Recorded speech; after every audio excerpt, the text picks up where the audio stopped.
नमस्कार, मैं दीप्ति रानी आप सभी का स्वागत करती हूँ अपने YouTube channel Deepti for the universe में। आज बातें करेंगे माघ मास की। जी हाँ, भारतवर्ष में ज्ञान की प्राचीन नगरी यानी प्रयागराज का माघ मेला या फिर कहें नदी सरोवरों में माघ मास में स्नान बहुत ही लाभदायी माना जाता है। एक तरह से माघ मास पूरे माघ महीने में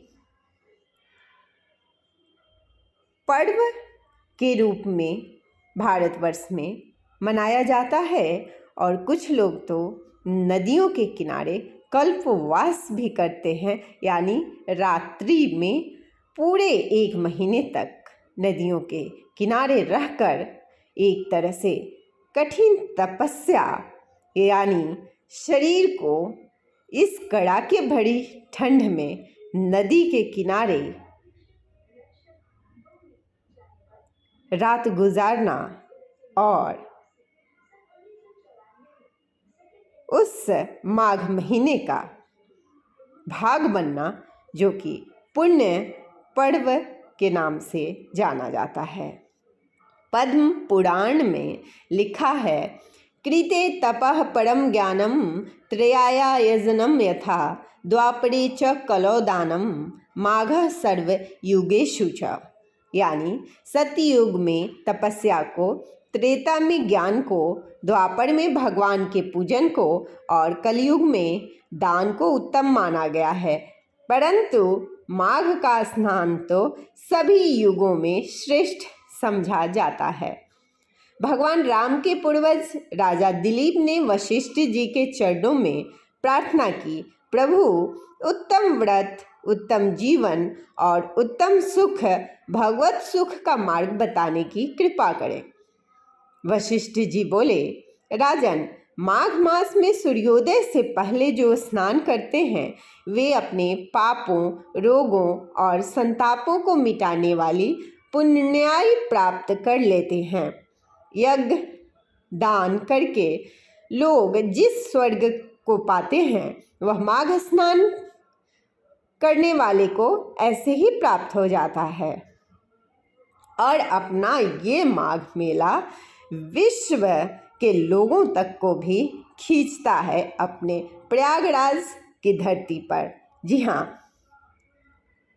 पूरे माघ मास में लोग नदियों के किनारे रहकर भगवत चिंतन करते हैं और अपनी आध्यात्मिक चेतना का साक्षात्कार करते हैं। चाहे रात को देर सवेर सोएं, लेकिन संकल्प करें कि मुझे सूर्योदय के पहले सुबह स्नान करना ही करना है, तो सुबह आँख खुल ही जाएगी। नियम निष्ठा रक्षा करती है। थोड़ी ठंड लगेगी, लेकिन शरीर में ठंड झेलने की ताकत आएगी तो शरीर गर्मी भी पचा लेगा। आदमी प्रतिकूलता से जितना भागता है उतना कमज़ोर संकल्प वाला हो जाता है, और प्रतिकूलता को दृढ़ता से जितना झेलता है उतना वह दृढ़ संकल्पी हो जाता है।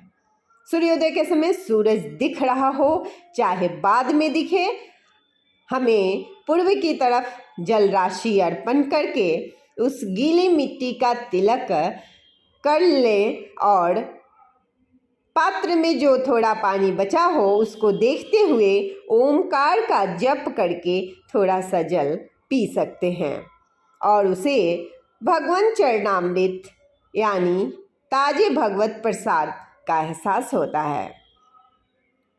ये सारे साक्ष्य हमने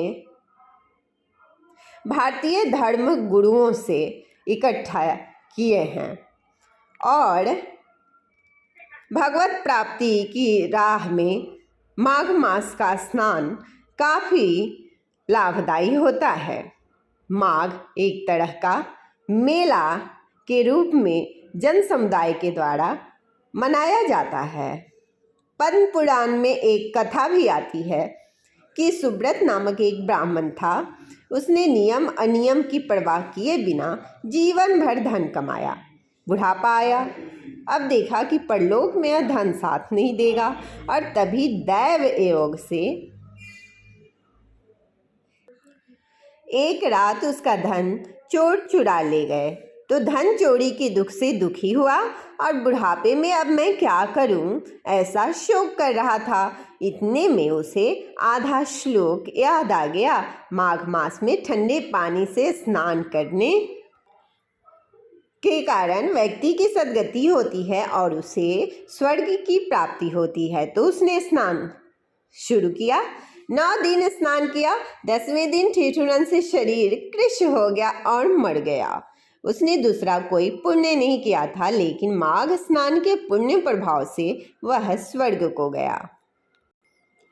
धन चोरी जाने के कारण वह तो वैसे भी जिंदा मर रहा था, लेकिन एक लक्ष्य प्राप्ति हो जाने पर जीवन की सफलता का एक लक्ष्य मिल जाता है। माघ मास में पुण्य स्नान, दान, तप, होम और उपवास भयंकर पापों का नाश कर देते हैं। यहाँ पर विशेष बल देने की बात यही है कि जिस वस्तु में आसक्ति है उस वस्तु को बलपूर्वक त्याग दें तो अधर्म की जड़ें खुद ही कट जाती हैं। अगर हम सुबह उठकर स्नान करें तो आलस्य की जड़ें और जाड़े से जो भय लगता है वह खुद ही खत्म हो जाता है। जो माघ मास में 6 प्रकार से तिलों का उपयोग करता है वह इहलोक और परलोक में वांछित फल पाता है। तिल का उपटन, तिल मिश्रित जल से स्नान, तिल से तर्पण या अर्घ्य, तिल का होम, तिल का दान और तिल युक्त भोजन। किंतु ध्यान रखना है, रात्रि को तिल या तिल से बने कोई भी वस्तु नहीं खाना है, क्योंकि हानिकारक होता है। माघ में मूली की भी भारतीय वेद पुराणों में मनाही है। माघ मास में जप तो जरूर करना चाहिए। इस मास में एक समय भोजन करने से व्यक्ति दूसरे जन्म में धनवान कुल में जन्म लेगा।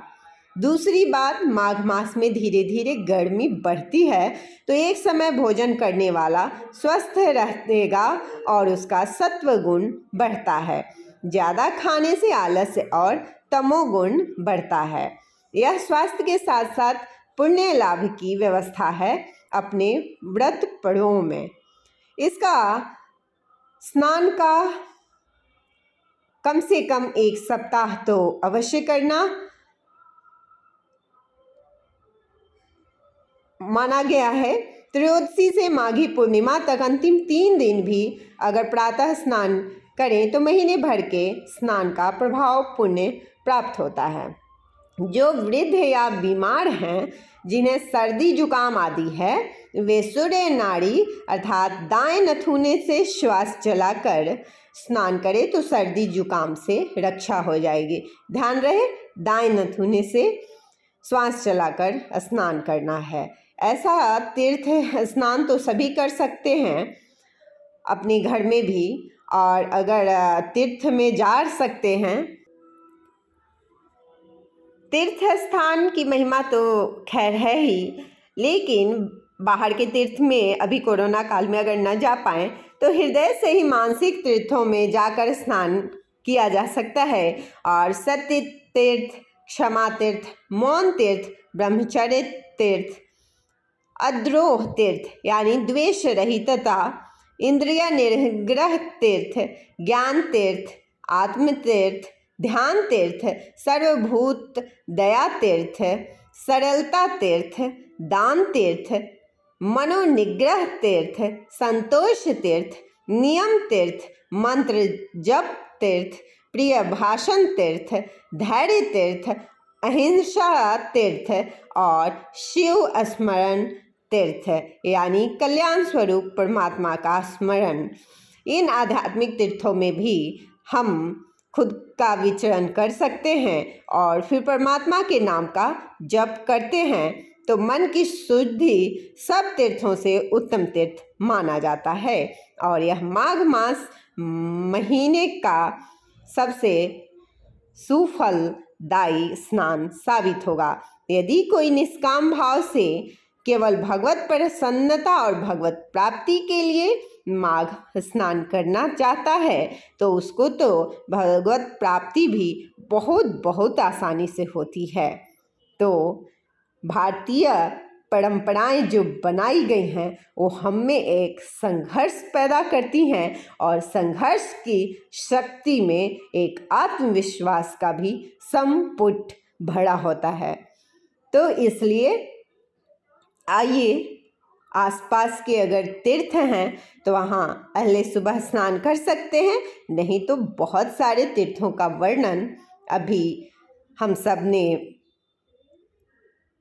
अपने सिद्ध पुरुषों के सानिध्य से जाना और उनके कहीं न कहीं सहमति और आज्ञा आदेश से इसे हमने YouTube प्लेटफॉर्म दीप्ति रानी भारतवंशी पर लाने की चेष्टा की है, क्योंकि हमारा ये माघ का मेला एक कल्पवास यानी कि तप का एक अग्नि परीक्षा तो नहीं है।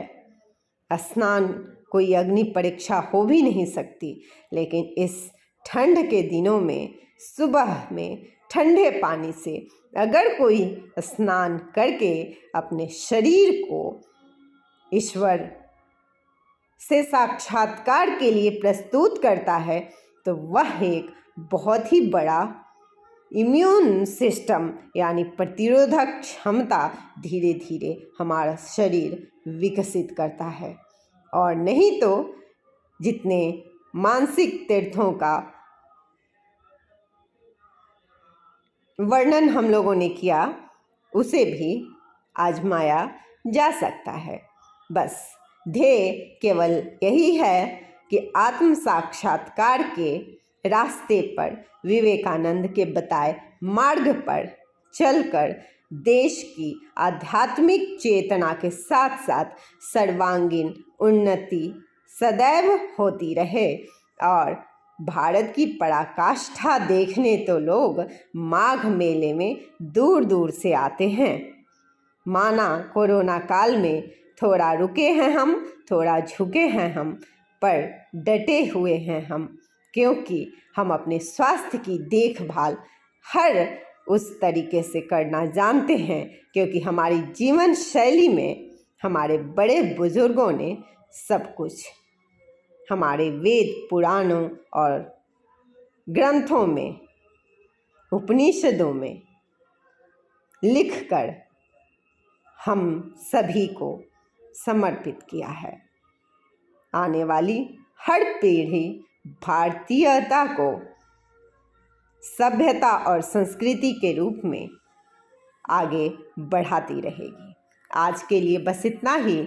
मिलते हैं कार्यक्रम के अगले भाग में एक अन्य विचार के साथ। तब तक दीजिए इजाज़त। जय हिंद, जय भारत।